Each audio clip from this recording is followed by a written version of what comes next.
Bien, bonjour à chacune et chacun d'entre vous.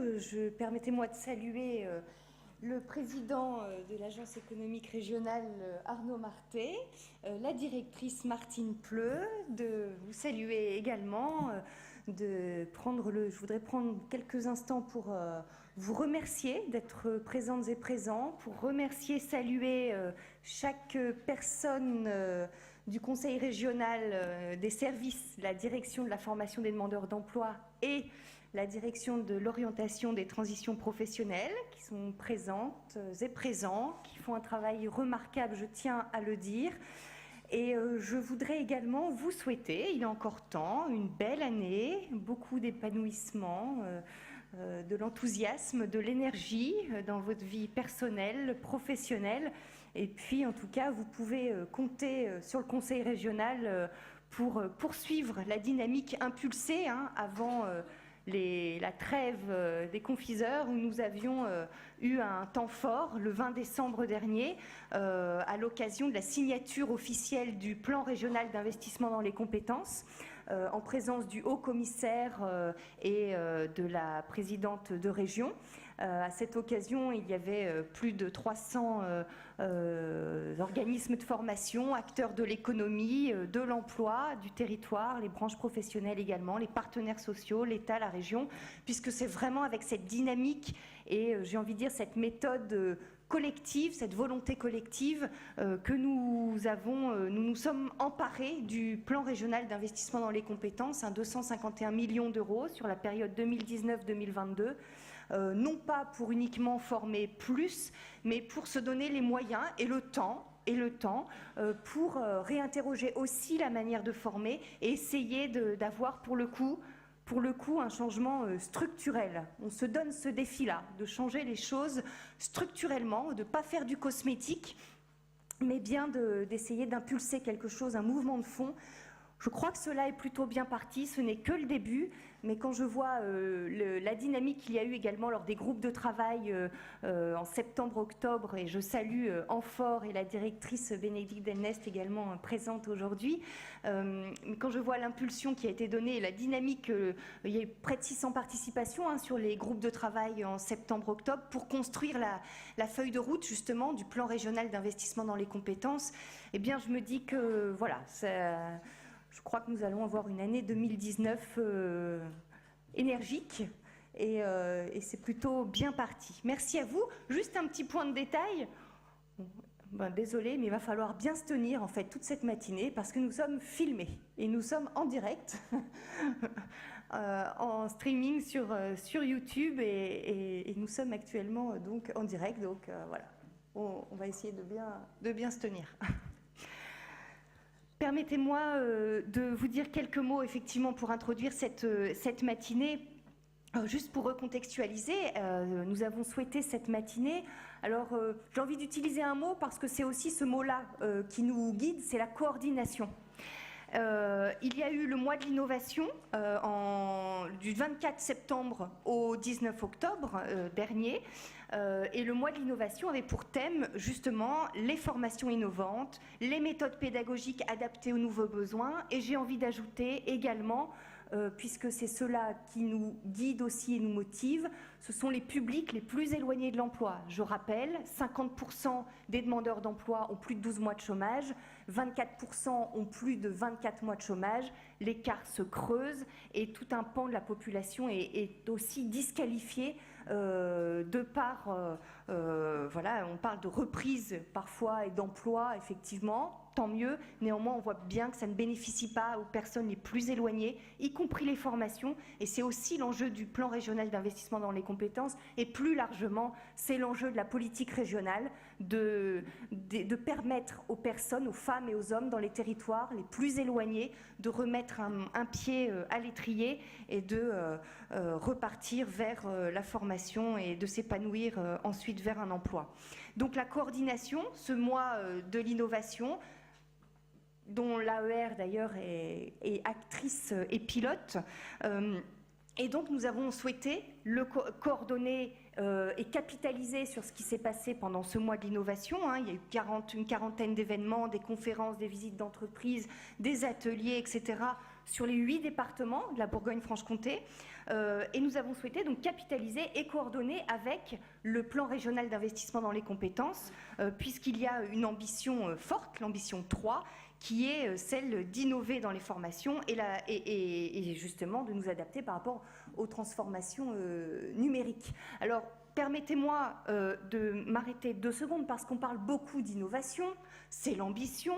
Je sais qu'on, parfois, d'ailleurs, je me suis reprise parce qu'on me l'a dit, donc j'ai écouté ce qu'on m'a dit, et j'ai tendance souvent à dire « Allez, il faut innover, on y va, on avance, etc. » Et puis un jour, j'ai un organisme de formation qui est venu en me disant « Écoute, Océane, ok, on va innover, c'est ce qu'on fait au quotidien, c'est se réinterroger, c'est notre métier, on se réinterroge pour nous adapter au public, nous adapter au contexte, aux besoins, aux compétences des entreprises, etc. » Mais en parallèle, il y a aussi une réforme, et des réformes. Et donc, finalement, on est constamment en mouvement. Et là, c'est dur, quoi, parce qu'en plus, on nous redemande d'innover et on nous met une pression. Et c'est vrai que dans le discours, parfois, peut-être faisons attention et donnons-nous les moyens. C'est pour ça que j'insiste sur le fait que ce PRIC, c'est pas uniquement former plus, il n'y aura pas uniquement des marchés qui vont être développés et lancés sur la région, mais c'est aussi vous accompagner dans les transformations, puisqu'on est bien sur la transformation des organisations, des transformations pédagogiques, des transformations liées au digital, au numérique. Eh bien, la région vous donne les moyens et du temps pour justement vous accompagner dans toute cette transformation qui demande une grosse énergie. Donc vous pouvez compter sur nous et en tout cas nous avons conscience de cela et c'est bien l'objectif aussi de cette matinée, donner les moyens. Et puis juste pour terminer, c'est une petite anecdote que j'ai, je me répète un peu, tant pis, mais la pédagogie c'est l'art de la répétition je crois. Elmar Mock, qui est l'inventeur des montres Swatch, avait été à Montbéliard il y a 2 ans, était le parrain d'une manifestation qui s'appelait le Crunch Time. C'était sur le bassin sur le Nord-Franche-Comté. En fait, les étudiants de l'UTBM se réunissaient pendant 3 jours en équipe et devaient plancher sur des projets déposés par les TPE-PME du territoire.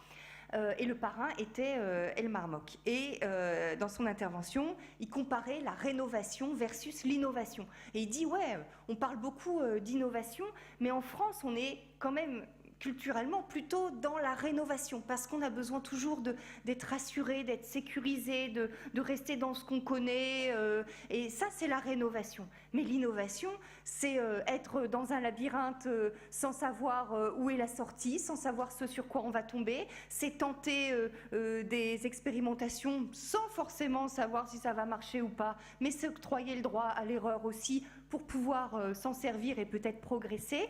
Et voilà, il encourage justement ce type d'innovation et je trouve que ça correspond bien en tout cas à ce que nous souhaitons impulser, l'innovation en se donnant les moyens, le temps et en vous accompagnant aussi dans cette démarche. Voilà, je vous remercie. Bonne matinée, bons échanges. Merci à Klaxon aussi, qui, vous allez voir, il y a une application. On a souhaité aussi que la matinée, dans la manière dont a été pensée cette matinée, que ce soit aussi un peu innovant. Et on ne fera pas que du descendant, vous allez le voir. Bonne matinée et à tout à l'heure. Merci. Je vous propose...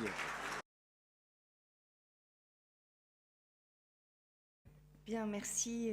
Je voudrais vraiment remercier chacun des intervenants qui ont permis justement d'avoir une matinée, on va dire, dynamique, originale aussi. C'est ce qu'on souhaitait, hein, ne pas avoir quelque chose... D'ailleurs, je regardais, j'ai pris du temps, en fait, je regardais beaucoup vos visages. J'aime bien regarder les visages des personnes quand on a des assemblées comme ça. Et je peux vous assurer qu'on voit tout de suite s'il y a de l'ennui, le nombre aussi de personnes sur les téléphones, le nombre de personnes qui se lèvent, qui parlent, etc. Eh bien, alors c'est souvent le cas, mais là, c'était pas le cas.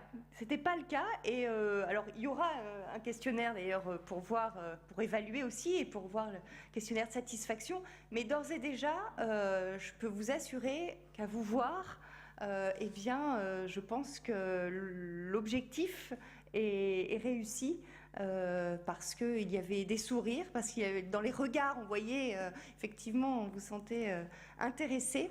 Et puis, je crois que c'était en tout cas très pertinent au regard des défis que nous avons, de la responsabilité individuelle et collective que nous avons, à faire en sorte que chaque personne, chaque femme, chaque homme en Bourgogne-Franche-Comté puisse apprendre à apprendre, puisse avoir du plaisir aussi à apprendre, qu'on puisse faire en sorte que les compétences des femmes et des hommes et le capital humain soient on va dire un motif de développement pour nos territoires, pour les entreprises. Eh bien, c'est vraiment cela que nous accompagnons.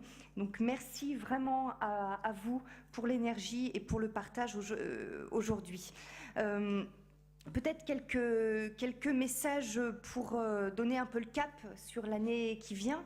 2019, effectivement, donc nous aurons d'autres temps comme celui-ci, peut-être au moins 2, peut-être 3, mais au moins 2.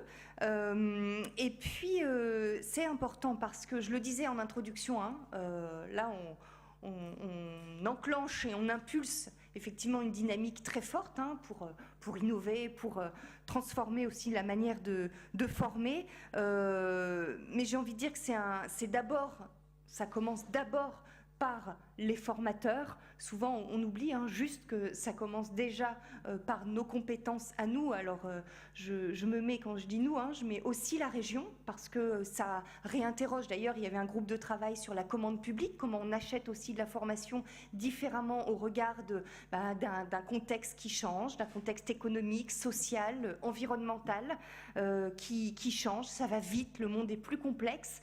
Les compétences deviennent obsolètes au bout de 3 ans, alors qu'il y a encore 15-20 ans, et bien dès lors qu'on avait une compétence, elle était valable et durable dans le temps, au moins pendant 20 ans. Voilà, donc aujourd'hui, comment est-ce qu'on accompagne tout cela ?